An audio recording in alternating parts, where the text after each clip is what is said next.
Shalom, and welcome to the Malibu Jewish Center and Synagogue, Challenging Torah.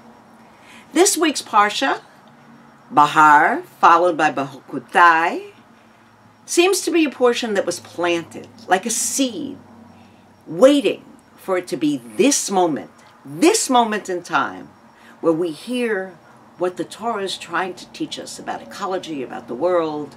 The earth has a consciousness, and we need to be able to respond to that consciousness and honor the earth just as we need to honor human beings. This is the year. Why? Well, there was this little drought sign on the PCH, and, it looked a little dangerous, but it was like an amber alert. Nobody paid attention. And then suddenly we discovered we're missing 3-4 years of good snowpack.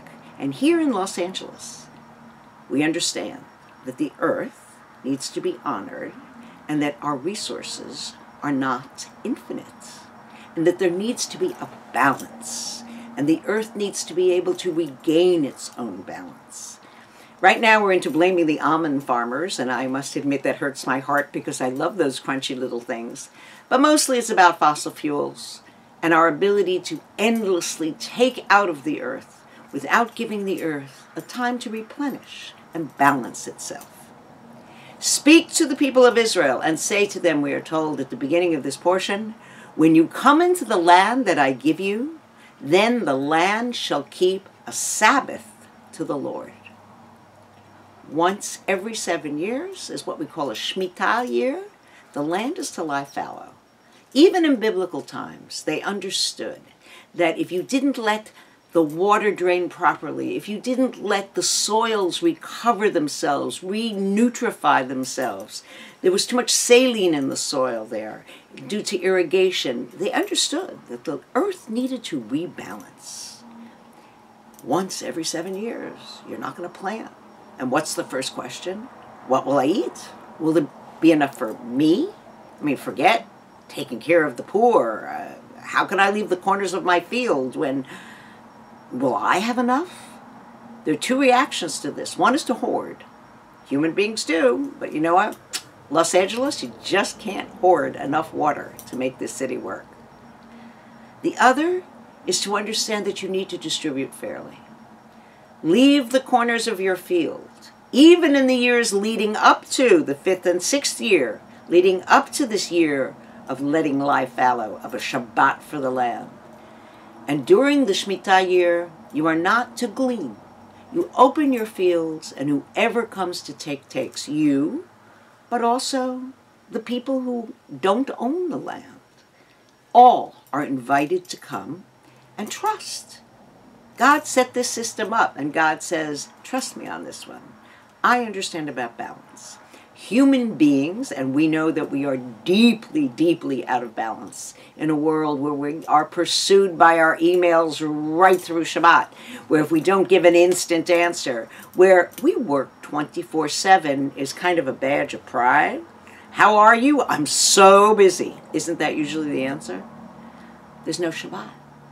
And so we become unbalanced beings. What we're also seeing is what happens if we don't do it.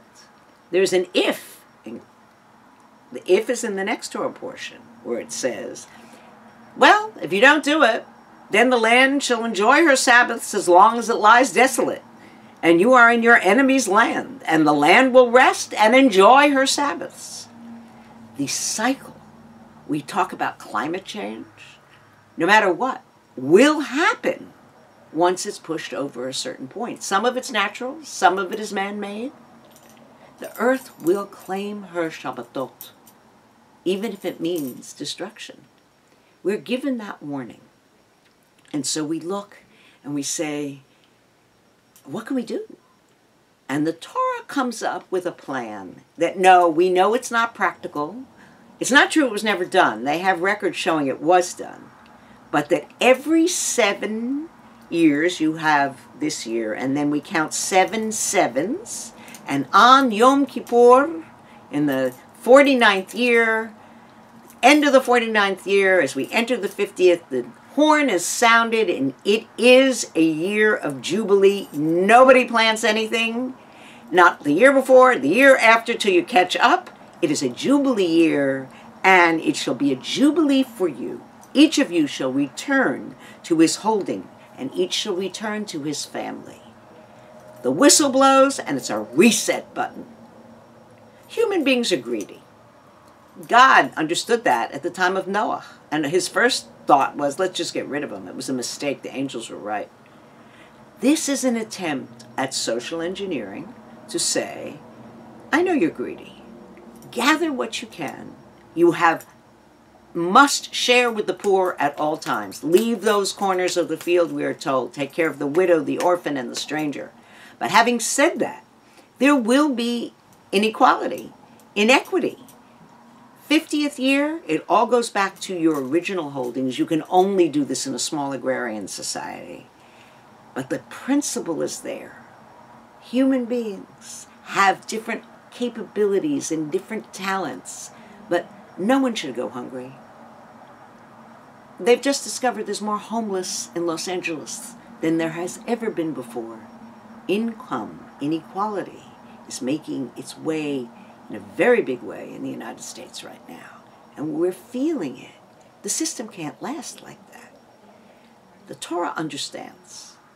As Jews, we are bidden to be responsible for each other. It's not every man for himself. It's not, well, I got here and I worked hard, so. It's true, and you enjoy the fruits of your labor, but you are to be responsible to those around you. The land, we are told in the Torah, shall not be sold forever, for the land is mine.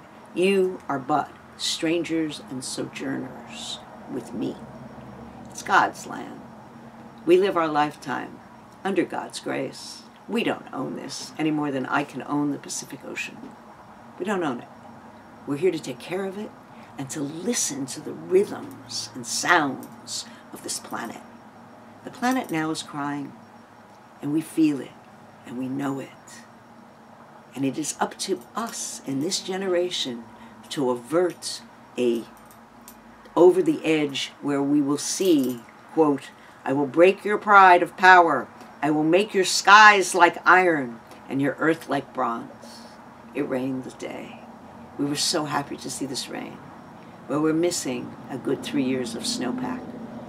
We ask for God's blessing in guiding us to understand how to live a life in balance on an earth that we have put back into the balance that God has given us. Shabbat Shalom.